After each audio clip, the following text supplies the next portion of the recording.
মা, আজ কি শ্রাবণ মাসের প্রথম সোমবার? শ্রাবণ মাস কি তাহলে শুরু হয়ে গেছে? প্রভু, আর তুমি তো এখনো বিশ্রাম নিতে যাওনি। উল্টো রথ মানে পুনর্যাত্রা এখনো তো বাকি। তাছাড়া আষাঢ়ের শুক্লা দশমী তিথিতে উল্টো রথ হলে তবে তো প্রভু শ্রীমন্দিরে ফিরবেন, আর তবে তো পরের দিন শয়ন একাদশীতে তোমরা 4 মাসের জন্য বিশ্রাম নিতে ক্ষীর সমুদ্রের গভীরে প্রবেশ করবে, তাই না? ঠিকই বলেছিস পেঁচু।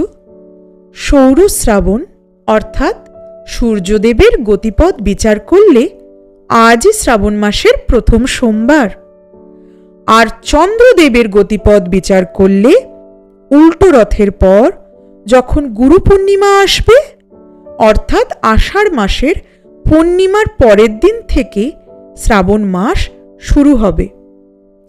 গুরু পূর্ণিমা থেকে রাস পূর্ণিমা, এই 4 মাসকেই চতুর্মাস বলে।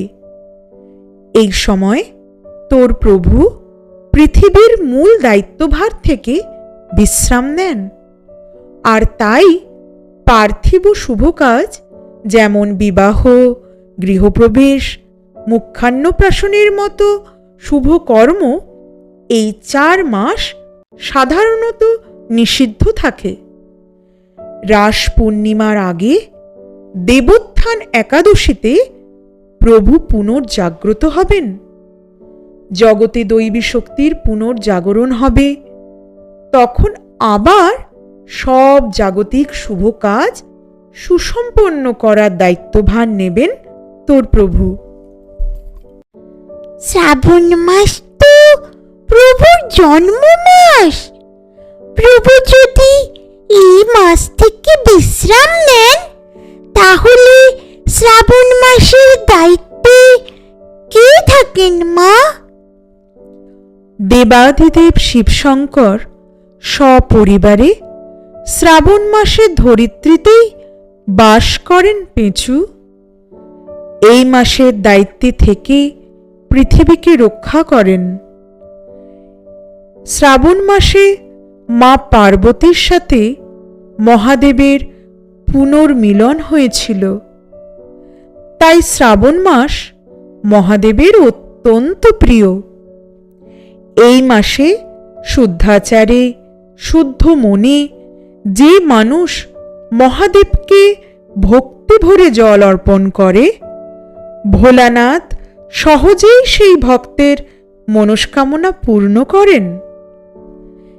কিন্তু মা, বর্ষার আগমনে যেমন প্রকৃতি কেমন সজীব আর সবুজ প্রাণবন্ত হয়ে উঠেছে, তেমনি এবছর বর্ষার প্রকোপে কত ঘরবাড়ি আর মানুষের জীবন মর্ত্যলোকে বিপর্যস্ত হয়ে উঠেছে। বন্যার কারণে কত মানুষ হাহাকার করছে। সবই কৃতকর্মের ফল পেঁচু। মানুষ প্রকৃতির সাথে আর প্রকৃতির দেবদেবী দৈবী তত্ত্বের সাথে কলিযুগে একাত্ম হতে চায় না, আর তাই পারেও না। আর তাই বুঝতে পারছে না ধরিত্রী তার অসীম সহ্য ক্ষমতা আর ভারসাম্য ক্রমে কিভাবে হারিয়ে ফেলছেন মানুষেরই কুকর্মের ফলে। মহাদেব ওদের